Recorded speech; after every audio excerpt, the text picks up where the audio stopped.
And then if we can create even more revenue from that, then it does become a success where could one of us quit a full-time job to be able to keep producing a lot of content to then be able to work full-time for it? I don't know. But that's where we can deem it a success further down the line. If you interview with me again in another 2 years or 3 years, Yeah. have we got to that point? And if we have, it's that progression, it is that succession from one level to the next. So as of right now, 100% it's a success. We're doing content, we're getting views. That's more than we was doing 2.5, 3 years ago. So yeah, moving forward, it's definitely a success, but we have got steps that we could be progressing on to become even more of a success in the future.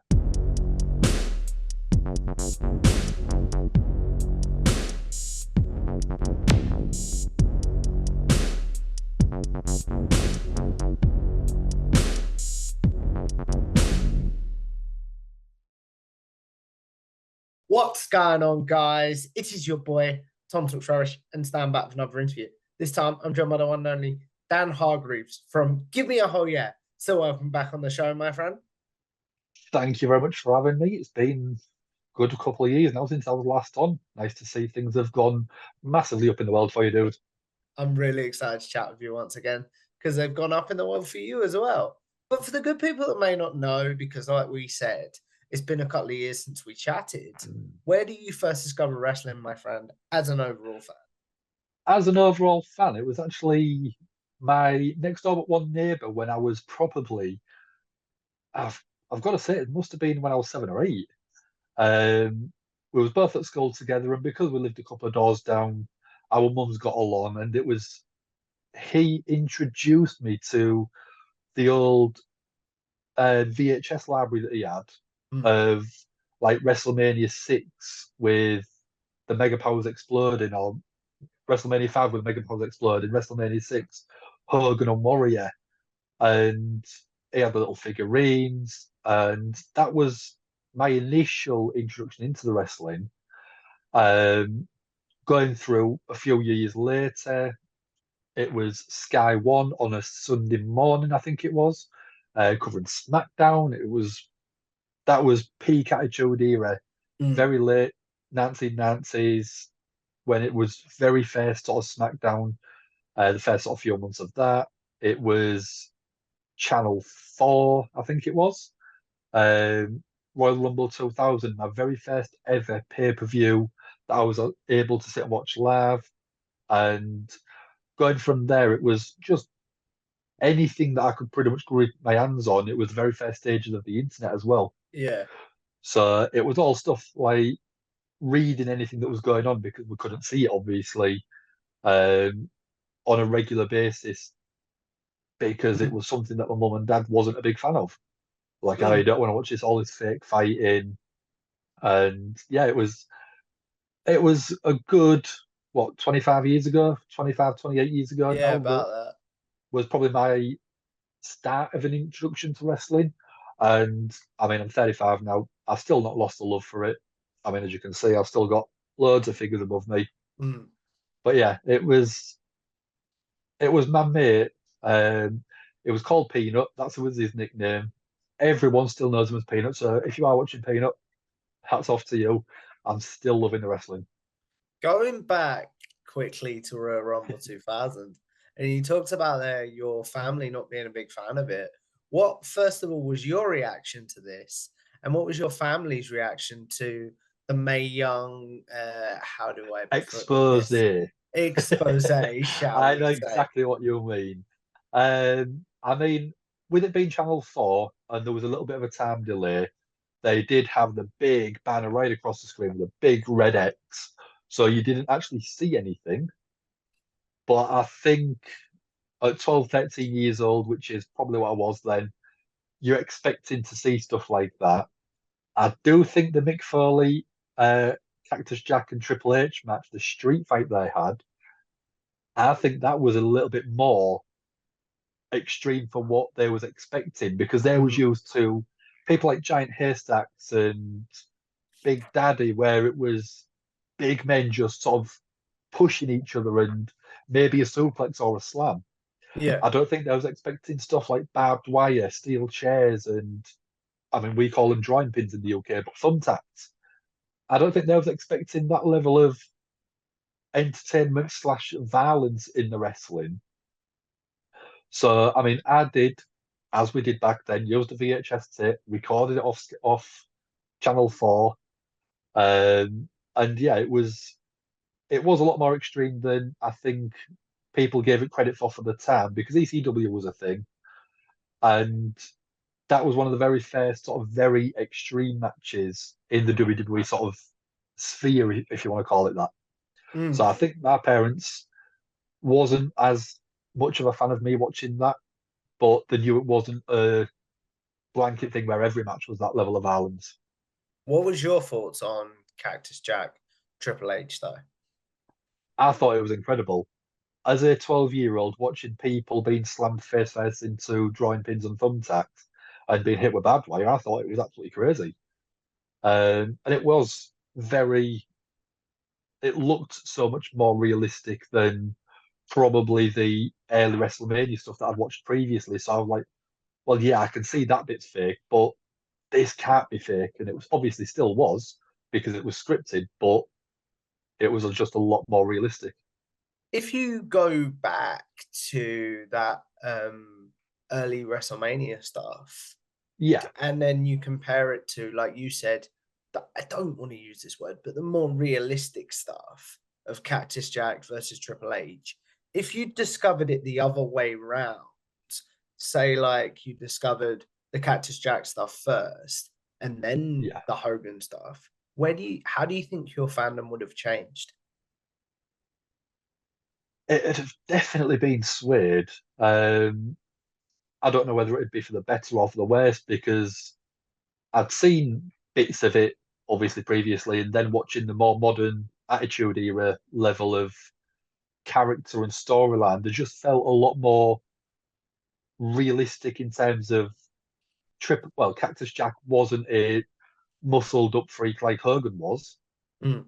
So I don't know whether it would have affected my viewing experience positively or negatively. I think I'd have still been a wrestling fan because it's all larger than life characters, it's all larger than life stories. It does draw you in. Mm. And I always sort of put my point of people go to the movies to watch the Marvel Cinematic Universe, and it's just grown exponentially from the original Iron Man films to Avengers Endgame and that level of spectacle. And I think that's all that wrestling has done. So I think I've watched a couple of the Avengers movies. I've gone back to watch the first few, and Mm.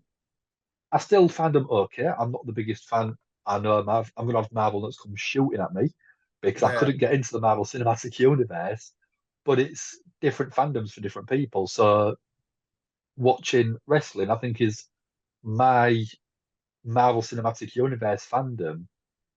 So I think no matter which way I would have experienced it, I think I would still be a fan. You But I talk do about think that, yeah, I do think that the way that I got it with the original WrestleMania and the original early stuff made it where the newer stuff was so much more gripping for me, and that's why I've been a fan and dedicated to watching wrestling as long as I have.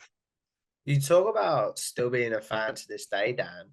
Where is your current fandom as we record this in June of 2024? June 2024, I am still a WWE fan to the hilt. I can still appreciate stuff like AEW, New Japan, TNA, Ring of Honor. Um, I will sit and watch whatever I think is going to be a good match. So earlier on in the week or last weekend, we had NXT Battleground, and we Mm. had the crossover from TNA wrestlers with WWE NXT superstars. Jordan Grace being a TNA Women's Champion coming across to fight Roxanne Perez as the NXT Women's Champion, I thought was a masterstroke of putting two absolute top tier female performers against each other. And I think there's so much more to be done with that option of a working relationship WWE with TNA. Mm. So when you're getting that level of crossover, I don't think you can just be one fandom down to the ends of the earth. There's always going to be some sort of crossover. I'm a big Dean Ambrose slash John Moxley guy. I think he's a fantastic wrestler. I think he's got a great personality.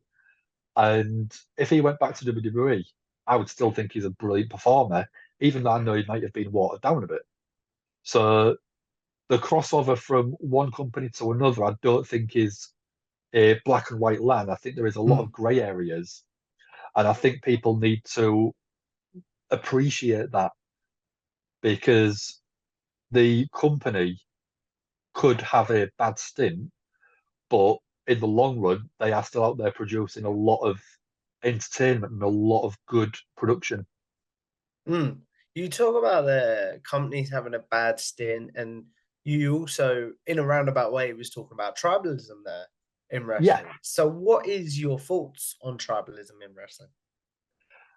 like I said, there's always going to be people that will say that AEW is garbage or WWE is trash, and I'm never going to be one that dumps on another company for the sake of it because I like another company.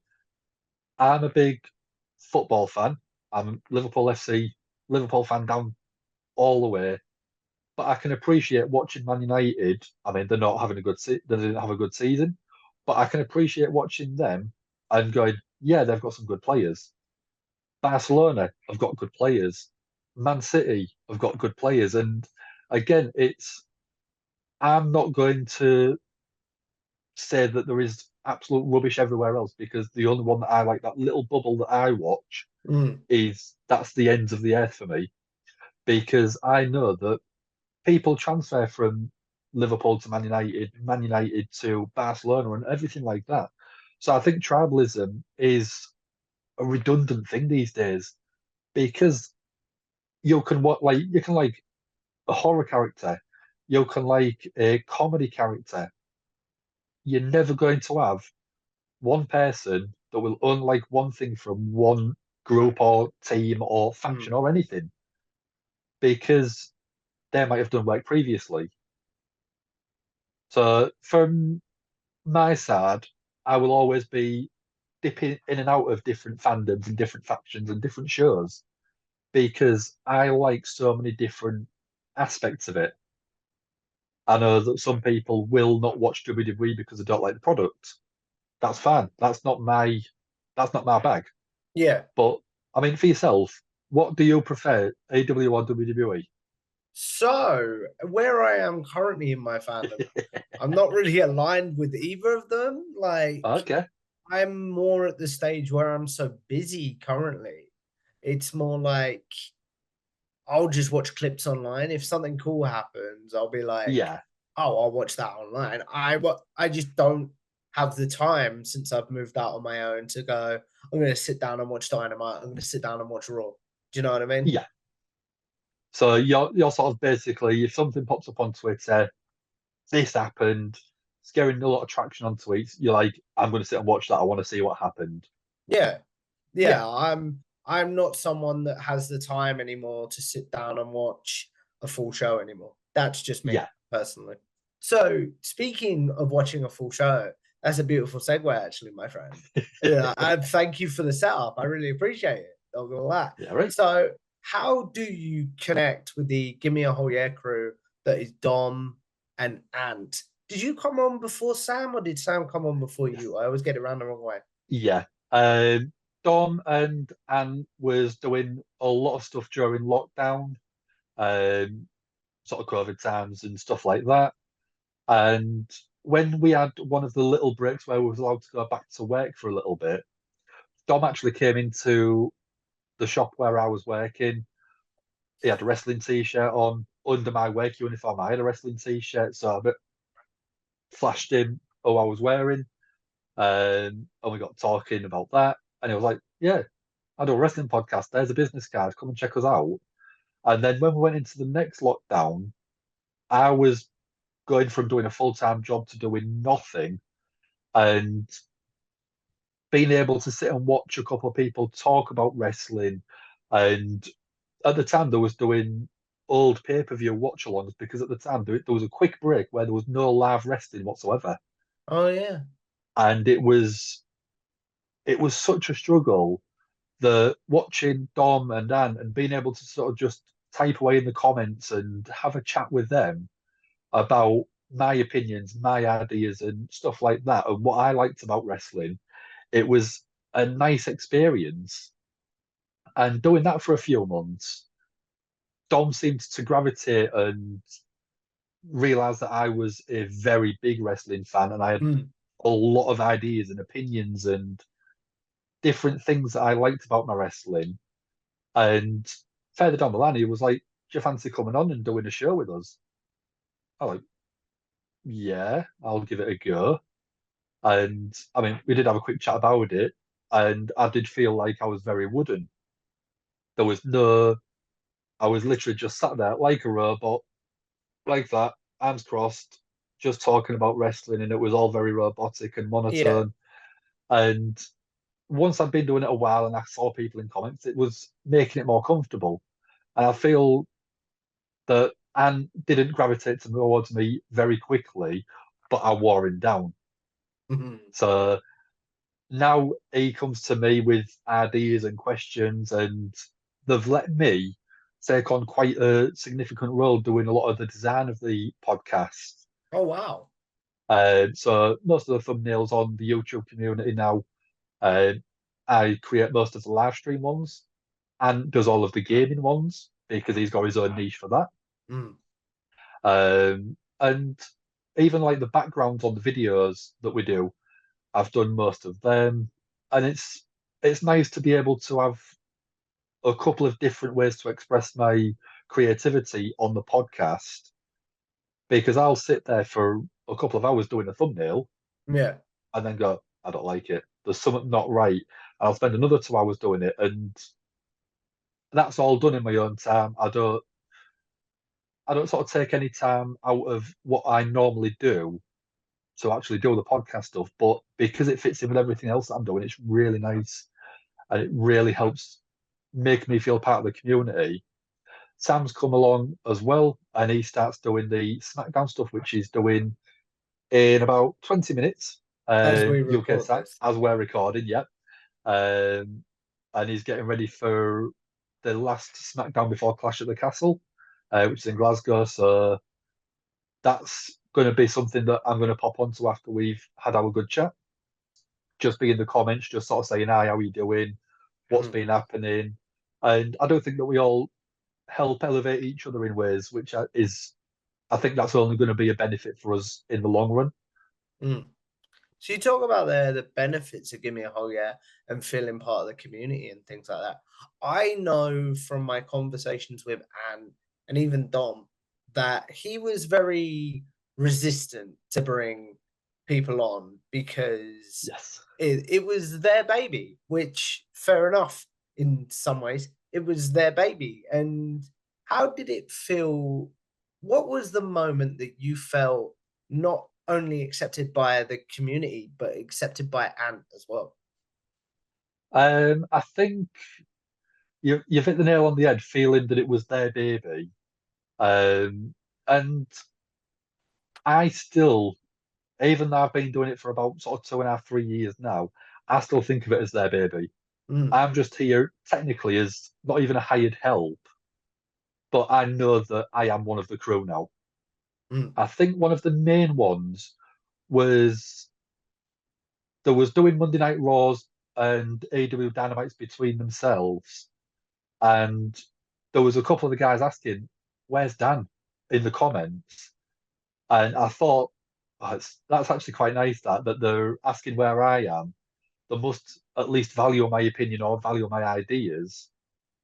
And from the Give Me a Holy Egg community, that was a very nice sort of welcome into the mm, community. I think for Anne, it took quite a while, but during lockdowns and stuff like that, I actually did a piece of artwork for Anne. I did one for Dom as well, and it was just a little canvas, A4 sized, but I'd done their favourite wrestler on there. oh I wow. did for Dom, obviously, it was Bray Wyatt as the Fiend. and it was Hikaru Shida from AEW.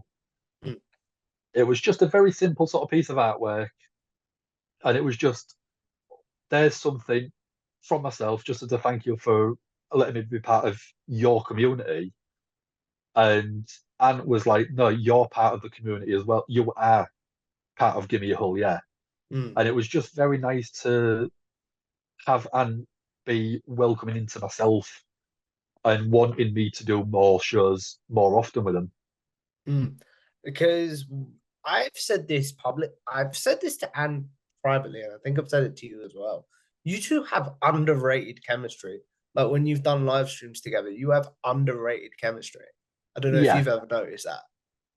I I mean I think we did the Royal Rumble last year together, and You I also went did round to Clash last year as well because the boys had gone to Clash. no, Or was I it? was actually at Clash, Oh, what was the show the Money in boys the Bank, with the Money Money in in the the Bank Bank? in London. Was it Yeah, Money in the Bank? Yeah. it was. Yeah, and I'd gone round to Ant so I could watch it live. And sometimes it's nice to be in person because it bounce off you can bounce off each other a bit better. Mm, And because he's such an AW mark, I'm going to call him. He's going to hate me for it, and I'm probably going to get a tweet or a message about it. And because I am more of a WWE guy, we we clash, but we also clash in a fun, friendly way mm, where he'll throw an idea of this is what they should have done, and I'm like, but if you've been watching the story, it doesn't make sense. And we do have a good bit of, I hate the word banter, but we do have a good bit of banter between us where even in our group chats, we'll be talking back and forth of messages and stuff like that, different sort of ideas for stories. And yeah, I would say that me and Ant have probably done about the same as me and Dom's in terms of live stream, but because Dom's taken a bit of a back seat because he's mm. so busy, Yeah. um, it feels like me and Dan have probably the best chemistry on the podcast when Dom isn't there on a regular basis. Mm. So, as the newbie for a little while as well, how did it feel for you when you were like, "Oh, I'm not the new guy anymore. They're bringing Sam on." How did that feel for you? It was nice. Yeah, I do think Sam's brought us his own character and his own ideas to the podcast. Um, he does SmackDowns on a regular basis, which means that I don't have to work Friday, do SmackDown, and then work Saturday because I work in retail. Mm, Weekends off is a rarity. So it was nice to have someone else to sort of spread the load a little bit. But yeah, Sam coming in, taking the newbie role off me. Um, it did make me sort of a little sad that stuff was being spread out a bit more. But I mean, he's fitting quite nicely. We've been to LA together. We've been to a couple of other shows together. So mm, being able to actually meet each other in person because Sam actually lives a lot further away from all the people give him credit for, but he's still part of the Give Me a Holy Eye community and people still like him on the podcast. mm. So you brought up there going to LA with the Give Me a Whole Year crew. We actually did. I don't know if you remember this. Once you came back, we actually did a discussion that I chaired on Give Me a Whole Year, which we talked about your experiences. I'm not sure if you remember that one. Yes, I do. Uh, and we had a great conversation about that one. But Yeah. take me back to Dom say, or whose idea was it, first of all, to go to LA? So, in the easiest way to put it, Dom set up a WhatsApp group chat with myself, Dom, and Anne, and it was basically, I fancy doing WrestleMania this year. Do you fancy going? And this was the 2nd of January. Now, bear in mind, WrestleMania was at the back end of March. So it was 2.5 months, 3 months before it was Mm, literally fly time. And I was like, I've got no idea if this will actually happen, dude. Um, I went and got my passport. I had a look. My passport expired in less than 6 months. So you're not supposed to travel if that's the case. mm, It was like, get your passport sorted. We'll go into Mania. And there was quite a lot of fight back from himself, from myself, hand from hand for a while. And I mean, Dom's the type of guy where he can break anyone down. You know him, you've spoke to him. Yeah. You can't say no to Dom. And that's the biggest problem is you can't say no to Dom. So yeah, 2.5 months later, after flying through a passport renewal, we're in a hotel in London, flying to LA. What was that moment like then, Dan, where you touched down in LA and it's like, oh, this has finally happened? I mean, me, Sam, and Dom had spent a night in a hotel together the night before in London to make it easier for the flight the next day. Me and Sam shared a bed, which was unusual because it was only the first night I'd met him in person. Mm. 3 hours later, met him. 3 hours later, we're both in the same bed together. So I like it. Um, and then, yeah, while we was in LA, me and Sam shared a bed again, and he said I'm the best person he's ever slept next to, including his wife. I just want to get that one in because I Oh know I'm going to wow. get shouted out about that as well. But yeah, touching down in LA after being sort of thinking about it and literally being on a bucket list from watching the very first sort of few WrestleManias with Peanut, being able to go tick that off, and then being actually in the arena and going, I'm actually here. It's it is still breathtaking that I got to experience it, and I got to experience it, I think, in the best way with four mates who were all big wrestling fans as well. Yeah. Because I think that was one thing we talked about on that discussion. If you haven't checked it out, go search it on Give Me a Oh Yeah. I assume it's still up. Yes, we don't take videos down if we can help it, Yeah, unless someone sort of starts swearing and gets us a strike. I assume it's still up. Yeah, So go check that out if you haven't already. But well, that was one thing that came up, which was it'd be cool to take our partners, significant others, and things like that, but they wouldn't really appreciate it. Do you know what I mean? exactly. Yeah. And I mean, my partner is starting to like a few bits of wrestling, but still very on the outskirts. Mm. I know Jess, Sam's partner's the same. Check Dom's out my partner, Emily, interview with her if you haven't already. there you go. Little Thank you, setup for Dan. you. But yeah, Dom and Dan's partners both watch little bits because we do. But Mm. again, if you said name 20 wrestlers, they would really struggle, even if you gave them like photos. Mm. So being able to experience it with the people that was invested in characters, invested in storylines as well, I think makes the whole part of the show enjoyable because you're not sat explaining to someone sat outside of you, well, they've been fighting with that person Mm. and they've turned on that person. And it makes it where you don't have to explain what's going on. You're there to enjoy the show and the spectacle of WrestleMania itself. Mm. That's really, really cool. So you brought up going to WrestleMania with Give Me a Oh Yeah and stuff like that. But I'm Yeah. curious to know, Dan, do you think it would have happened without Give Me a Oh Yeah? Joining Give Me a Oh Yeah? Um, I think it might have done in a good few years and having to save up for a long time. But with Gimme Hole, yeah, made everything quite a lot easier. Mm. Um, People involved in the podcast made it work.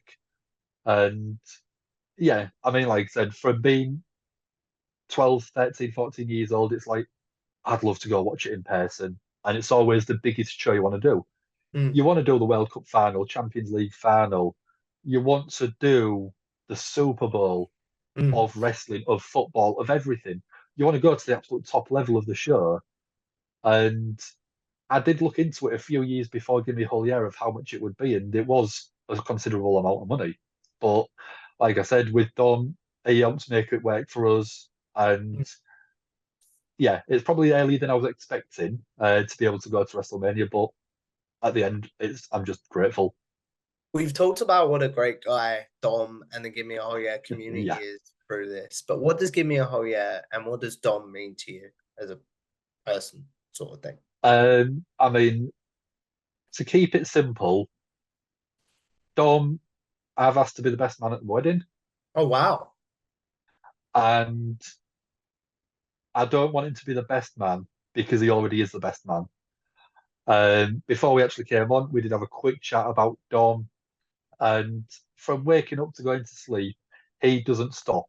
Mm. He's he's got so many things in his diary that he needs to work on and make sure that he's got sorted, and meetings and interviews and counseling sessions. He doesn't stop, and it makes me want to be busier in myself because I know what he does and how he fits everything into his day. Mm. That is probably why he's as successful as he is at every aspect of life, because he doesn't stop. He's always on the go with something. He's traveling to an interview. He's doing a showcase in London. He's filming something. He's recording something. He's interviewing someone. And yeah, I mean, even now, just talking to yourself about Dom, I'm thinking, what else can I do after I finish this podcast Yeah. and this chat discussion with yourself? Because I'm like, I need to be busy. I need to be trying to compete with Dom, but no one's ever going to compete with Dom. Mm. But I mean, like with yourself, you're absolutely smashing your time out of the park. How many interviews are you doing this week? Just as a rough estimate. So how many have I done this week? Because you're the Well, last one, yeah, we're on a Friday, so yeah. How many have you done this week? including appearing on someone else's podcast. 6. 6. So yeah, you're busy day in day out yourself. Yeah. You're not holding back, and I mean, the success on your channel is absolutely proving that down to a T, innit? Mm. Definitely. I didn't mean for you to put me over there, but I really appreciate I don't that. need to. You'll put yourself over, and I'm just helping that. I really appreciate that, my friend. But what does Give Me a Whole Year as a community mean to you? I mean, we've got some people that come into our chats that have had quite hard times. And for them, like it was myself right at the start of joining the Gimme Whole Year sort of discussions on YouTube, it's an outlet. And that's what we want the community to be. It's an outlet for people that enjoy wrestling, enjoy the community, enjoy the chatting about the side of wrestling that they probably couldn't do with their friends. I mean, you'll come into some of our live streams every so often. Mm. When I do my unboxing of some of my pro wrestling crates, you've come in and sort of you've seen the t-shirts I've got. So it's it's just that ability to be able to talk to people that have got the similar interests. Wrestling 25 years ago, peak of the Attitude Era, was such a community of people Mm. watching wrestling, and it was water cooler moments, as I call them, and everyone calls them. Did you see when Mick Foley got through off the Hell in a Cell? And that's all he talked about for a week. Right now, I think since that point, it's probably at the highest point of Yeah. popularity and public interest. You had WrestleMania 40 a few months ago. You've got another huge show happening in the UK, Clash at the Castle. You've got AEW All In again later this year after Wembley's success last year. So it's at the front of people's interests because of that community, and people are talking about it more on the general side of things rather than talking about the latest TV show. This is what wrestling is doing. It's creating communities and bringing people together, which that is what we want. 100%. You brought up obviously the change in WWE there and to sort of the Triple H era. How did that make watching Raw for Give Me a Whole Year easier at all? I loved it. I loved it. Me and Dom did do quite a few Monday Night Raws where we're sat an hour into a 3 hour show and we're talking about, shall we just finish and go to bed? It's 2 o'clock Mm. in the morning. Shall we just cancel it and turn it off and say we're off to sleep? Because it was that much of a struggle. Because the old, I'm not going to say his name to give him the publicity, but the old runner of WWE Yeah. was rewriting the shows as they was happening, and it didn't make sense. There was random decisions that was just out of nowhere for the sake of it. And I think since Triple H has took over, Paul Levesque has took over full control and the sort of creative side of WWE from the ground upwards near enough. Mm. We're seeing long term, very long term storytelling, which is what we want. We get invested in long term stories. Again, it reverts back to the Avengers Endgame. Yeah. Look at how far it came from the Iron Man film all the way through that set of films, how big it was because there was that many invested people.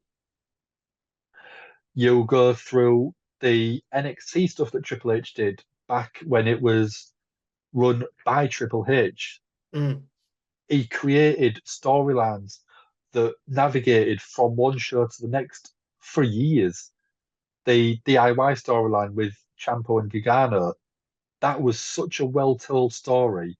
Sami Zayn and Kevin Owens, that was such a well told story. And that is why I think Triple H is probably the best booker in the whole of the industry at the minute Yeah, I would because agree. he does invest in the stories and he gets people invested in the characters. Look at Cody Rhodes, WrestleMania 40. Look at the backlash when they said The Rock was going to be taking that WrestleMania main event spot.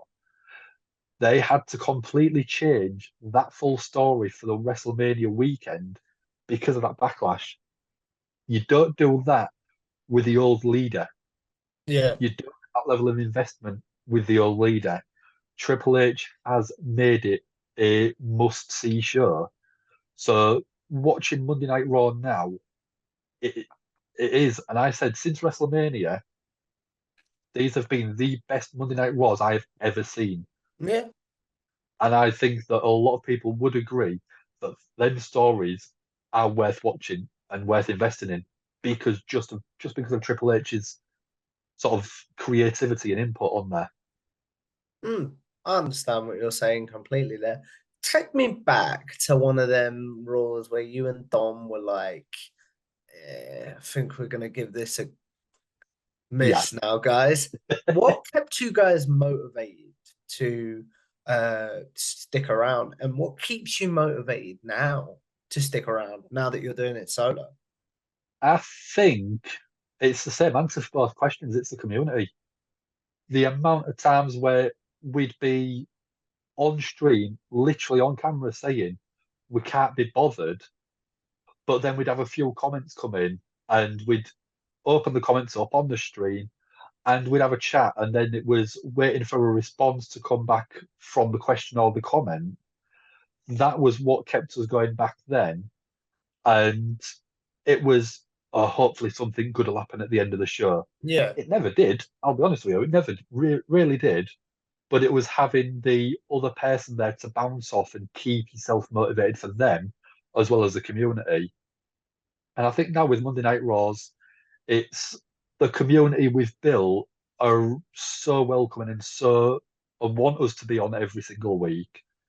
They want us to be there to cover the big stuff. I mean, I'll ask you now, have you been invested in the QR code stuff and the teasers and stuff on Monday Night Raws using the Twitter community or the X community to see what's been going on? Not as much as when it was Bray, but I've Yeah, still been invested. Does that make sense? yeah. So with stuff like that, we've got people that have on our community been pausing their Skybox or the TiVo box or whatever they use to be able to scan the QR code and decrypt it for us. And they're updating us in the comments while I'm watching Monday Night Raw. So I'm watching Chad Gable versus whoever or whatever's going on in a promo. And then on the ad breaks, I'm reading the comments of Yeah. that QR code leads to this and leads to this. And if you break it down and look into the metadata, it's got this link which takes you to this. And having the community spend their personal time doing that for us, so we can then discuss it with Dom's Uncle Howdy series on the YouTube community page. It's absolutely fantastic because it's giving the fans an outlet to be able to discuss what they've found out, and then Dom's being able to do the same as well. Watching Monday Night Raw with the community, being able to put them inputs back to us, Yeah. that's why I enjoy doing Monday Night Raw as much as I do. Because again, it's that investment in the story with Uncle Howdy and the characters. It's the people watching the Gimme Holia's community investing in me because I'm live streaming it for them, so they're Mm, already aware that it's going to be happening. And then it's the community overall watching the other videos that we're producing from that content. mm. I understand what you're saying completely there. Where do you think your wrestling fandom would be though, Dan, without doing these live streams? My fandom probably would be nowhere near as intense as it is. Um, because, like I said, I'm watching Monday Night Raw. I'm watching most of SmackDown. I skip through a few bits. I watch bits of Dynamite every so often. Um, but I do think that if it wasn't for Give Me a Whole Year, I wouldn't be as invested in the stories. I probably would still watch the big stuff and then just skip through Monday Night Raw. So having that outlet myself personally, it's giving me a reason to watch it, Mm, but it's also giving me a reason to want to watch it. I like watching wrestling, but if it was up to me and there was no Give Me a Whole Year, it would just be skip to that, skip to that, skip to this next bit, listen to that bit of a promo from Drew, watch the last 2 minutes of the match, and then it would be the same thing for Dynamite. It'd be the same thing for SmackDown, but mm. then it would be watch the premium live event or the pay per view, watch that full from start to finish, and then it'd be the same again the week after. But now it's I want to watch Monday Night Raw because I want to try and plan where that story is going moving Yeah. forward. And the amount of times that me and a couple of other friends that are completely separate to Give Me a Whole Year are talking about it, and they go, "Oh, you're spot on with that, Dan. That's what do you think's going to happen here?" And I'll lay out a story arc for a couple of characters. I'll go see them a few months later, and they go, "You're bang on with that story again, Dan. How do you do it?" Mm, And I love that ability to try and not predict because I don't want to be predicting everything, but it's this is what I want this character arc to be because I'm invested in that character. This Chad Gable storyline where he's almost on the verge of leaving WWE because his contract's expiring, but he wants to be the IC title holder. I'm invested. I'm invested in Otis because he's been belittled by Chad Gable.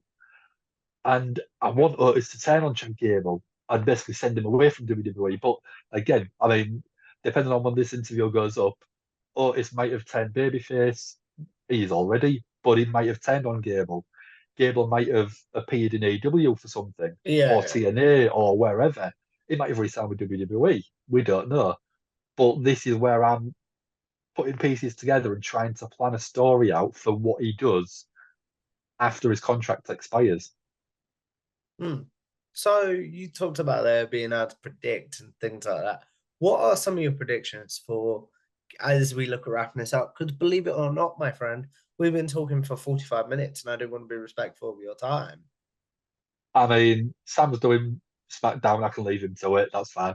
But going back to predictions, when the my favorite one that I did, and I still can't believe how almost perfect I got it, was Dominic Mysterio turning on Ray. I was saying this back when there was tagging at WrestleMania. Yeah. Was it WrestleMania 38? I think it was when they're tagged together. Hmm. And I was like, Dominic Mysterio is a bland character. He's got nothing going on for him. He needs to turn heel and he needs to turn on his dad. In Yeah. the August/September, when it was Clash at the Castle in the UK in Cardiff, Dom turned on his dad. And I'm like, they're going to have a match at WrestleMania.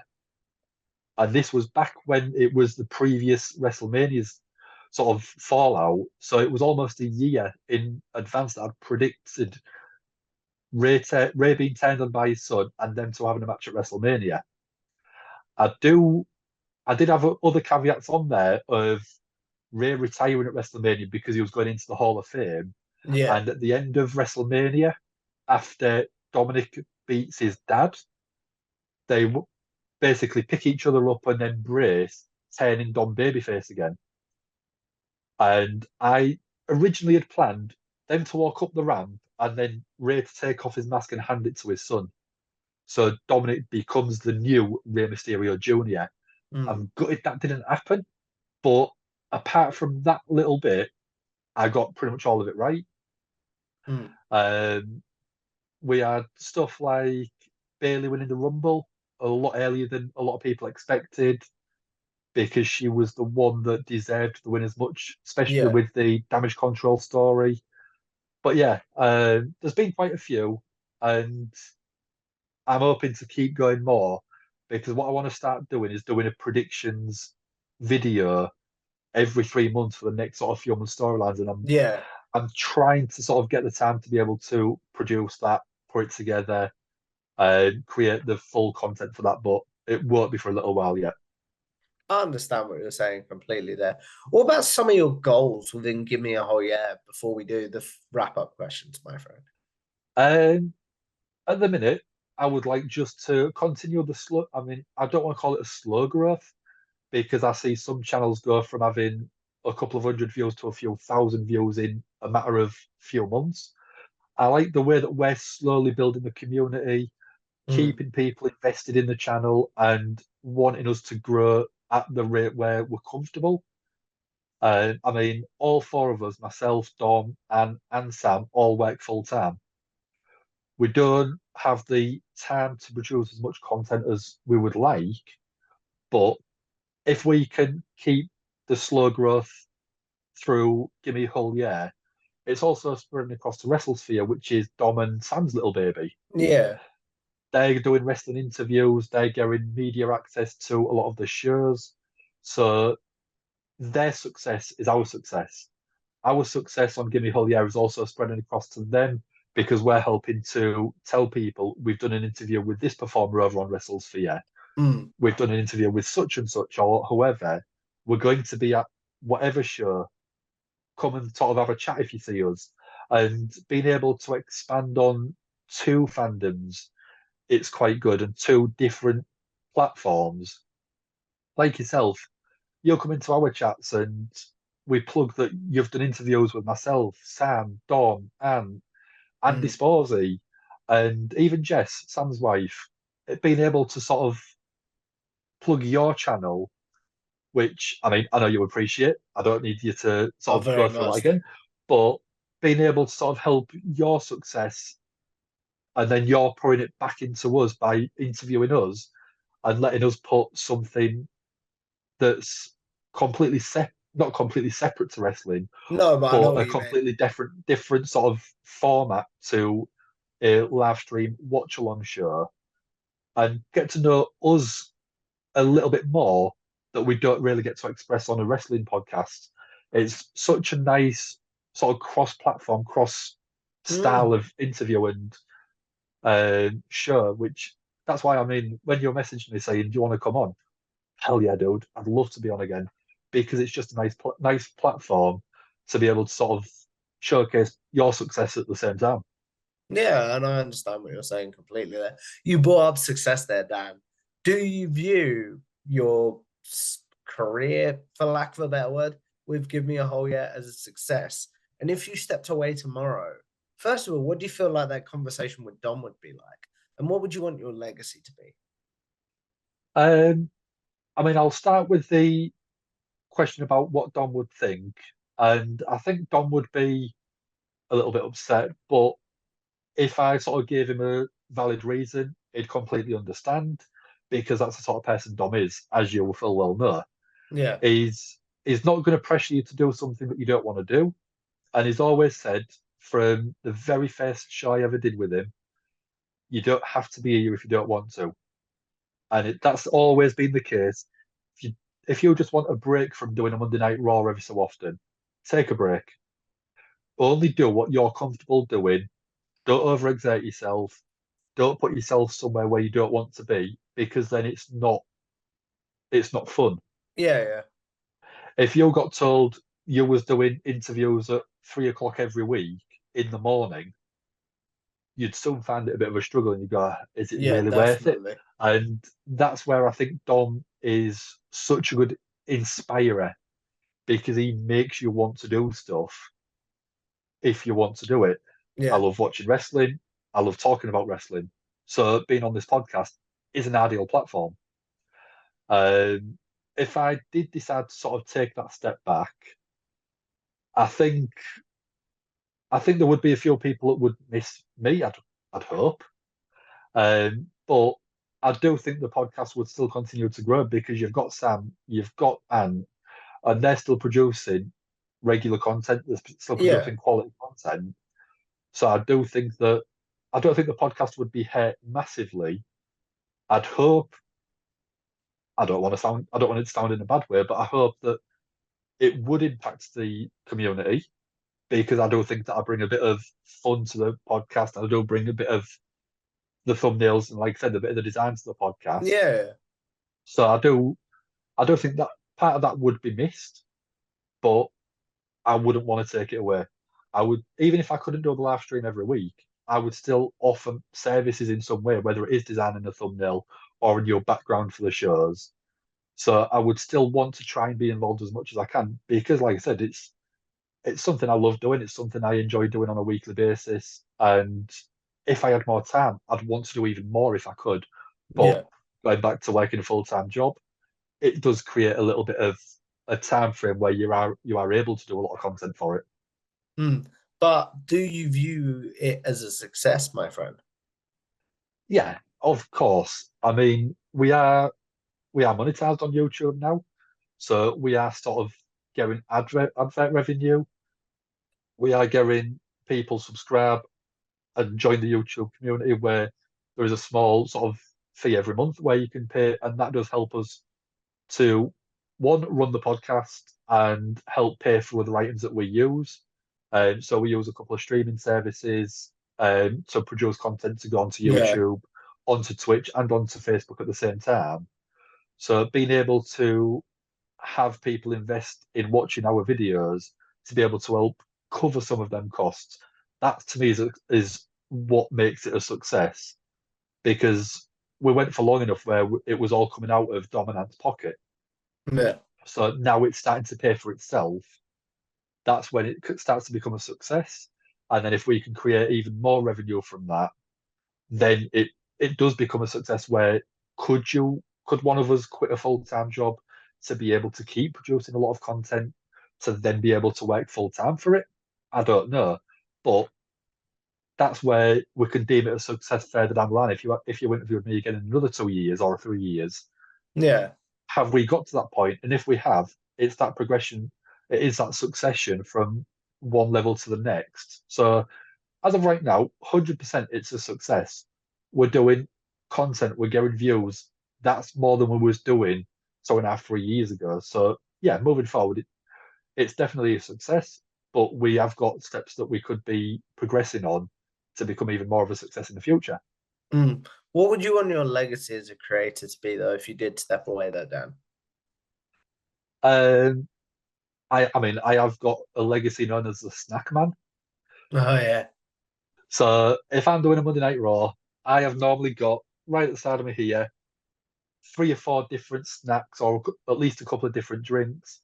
It'll usually be stuff like pepperami, it'll be Baby Bell, it'll be biscuits, it'll be crisps, it'll be anything, small bite-sized pieces, which I can just while I'm watching an ad break or setting up a poll and stuff like that. But people always come in and say, "Oh, what snacks Dan got this week?" And then they'll put their snacks in. I'll go, "Oh yeah, I've got to get a bit of that. Remind me." And I'll next week I'll have it. So one of the guys is a big fan of jerky, and I go, oh, "I've got to get some jerky." So downstairs right now, I've got a bag of jerky ready for Monday Night Raw. Mm. So That's yeah, my legacy is a snack man. That's really, really cool, my friend. As we wrap this up, Dan, we are going to do a Yeah, segment that is a staple on this channel called Generic Wrestling Questions. Those of you that have seen my interviews before will know that's where I'll ask Dan his favorite match, favorite pay-per-view card, such as Double or Nothing 2019, just as an example. Favorite yeah, wrestler's entrance theme, favorite tag team, and favorite wrestler. Basically, the questions I assume Dan might be asked on social media or in his live streams. So now he'll have a place to be like, guys, I have answered this. Please go watch this. So, what's your favorite match of all time? favorite match of all time. technically there is two for completely contrasting reasons. One of them we did discuss quite at length earlier on, Cactus Jack versus Triple H Royal Rumble 2000, because it was that one match where it just completely blew my mind at the time. I still go back and watch it now, but you almost hit the nail on the head with your little teaser favorite pay per view, Double or Nothing 2019, Cody versus Dustin. Mm, That to me is the absolute heartbeat of a wrestling storyline to get people invested. It was two brothers fighting for similar causes at the time, and then at the end coming together. The match itself was phenomenal. There was so much blood in the match, but the match ending and the promo after the match was a pivotal moment where you was almost on the verge of tears watching it, whether it was live, whether it was watching it as a repeat.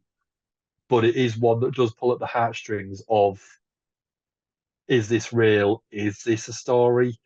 But that is what, to me, I want from my wrestler. I want to be tugged at emotionally, and that match definitely did it for me. that's really, really cool. What about your favorite overall pay-per-view card? Um, at the minute, I would probably say WrestleMania 40, Oh, the one that we've just had earlier this year. I think because Triple H had so much control over the full show, I think that a lot of the matches played to the strengths.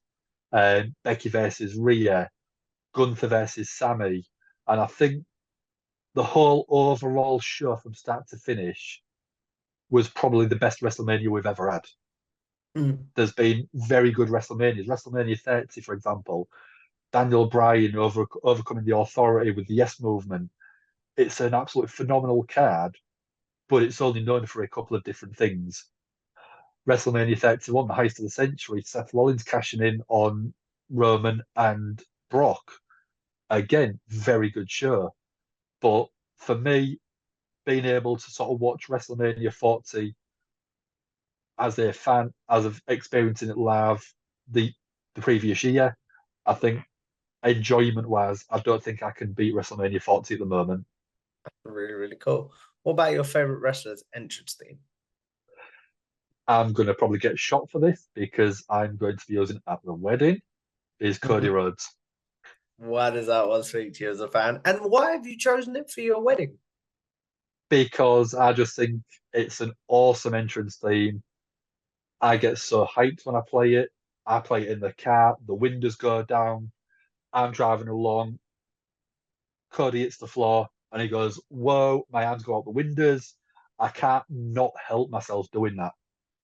And the amount of times that, I mean, I watch the Money in the Bank entrance from Cody and listening to that London, UK crowd singing along, absolute ridiculous noise.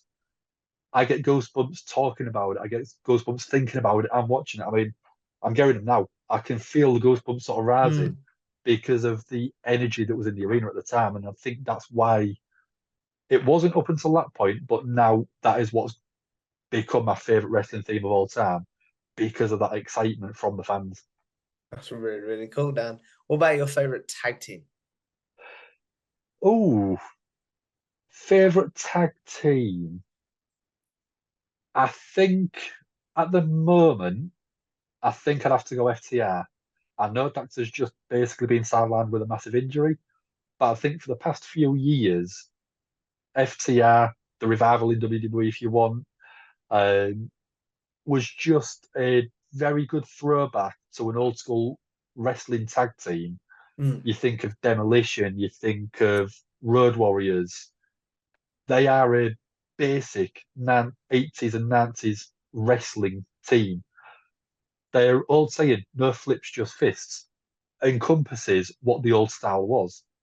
And I think it's just nice to have a throwback every so often. You've got people like the Lucha Bros, phenomenal performers, very athletic. The Young Bucks, very athletic, but being able to watch an old school style match with these other spots, I just think it's a very fun time to be where an old style of wrestling can still be massively over with a good percentage of the crowd. That's really, really cool. And then finally, Dan, the biggest generic question, in my opinion: who's your favorite overall wrestler of all time? Oh, oh. Overall of all time, I think because of the way that he can change his character, change his style in the ring every so often. He helps put over a lot of new talent. He will build people up in factions. I think my go at the minute is Jericho. Oh wow. I I just think that you look at where he started in WCW, ECW, and then becoming a huge main eventer after a couple of years in WWE. You look at him now, he's still at the top of most cards because of his name value, because he's Thoughts been on able the learning tree?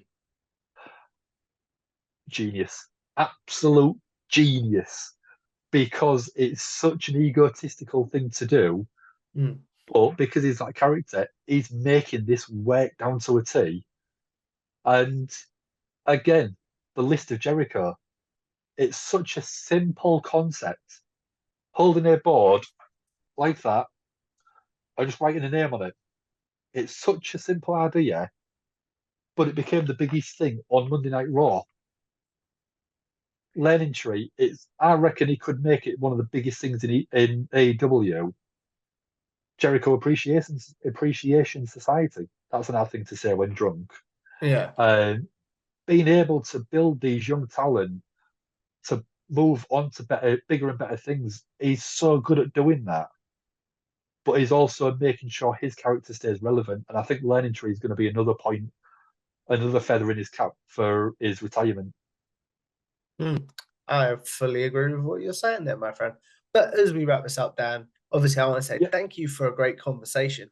But the question I end this show on, and I can't 100% remember if we were doing this last time I had you on, but I believe as YouTubers, content creators, live streamers, even just people with social media, we're all sort of going to live forever in a very, very weird way if you think about the world. yes, So what is yeah, one piece definitely. of content you're like, I would like to be remembered for that? And then what is one that you're like, yuck, please forget about that? Um, I'll start off with my yuck one because I like to get the rubbish out the way first. Um, don't go and watch any of my very first live streams that I did on my own because one, I didn't have a clue what was going on, how I was doing the comments, putting the polls together. It took a little bit of while to get a little bit of a character going. Um, but on the opposite side of that, go watch some of the live reactions that I've done. CM Punk returning in WWE at Survivor Series last year, I think it was a great reaction. Johnny Gargano returning, I think it was in the January or something. Mm, Um, the numbers on that video absolutely blew everything else that I'd done out the park up until that point. But I always want my sort of career to be everything moving forward. Go check out my next one because hopefully I'm improving over the previous one. And that's all I want to be doing is making everything that I do better going forward. that's really, really cool, my friend. And to be honest, a beautiful way to end it. But as we do, please promote yourself. Where can the good people find you, your work, etc.? Overall, give me a whole year. We're on YouTube, Facebook, Instagram, TikTok. If it's a social media, we've probably got it. I normally cover Monday Night Raws. We do have people covering other shows. We do pay-per-views, premium live events, watch-alongs. But our main source is Give Me a Whole Year. That's where I am most of the time. You've got the Monday Night Raw red light. You've got the SmackDown blue light. We've got lighting for all occasions. Um, but I will be looking at me. I'm debating starting a podcast on my own, but it's completely different to wrestling. But Oh, you'll have to keep your eye on Give Me a Whole Year to find out any information to start with. what a tease to end the video. But if you guys like this, make sure you like, share, and subscribe. It's Tom Talk Trash on YouTube. Follow me on Twitter or X at Tom Talk Trash. And I will see you in the next one. Goodbye now.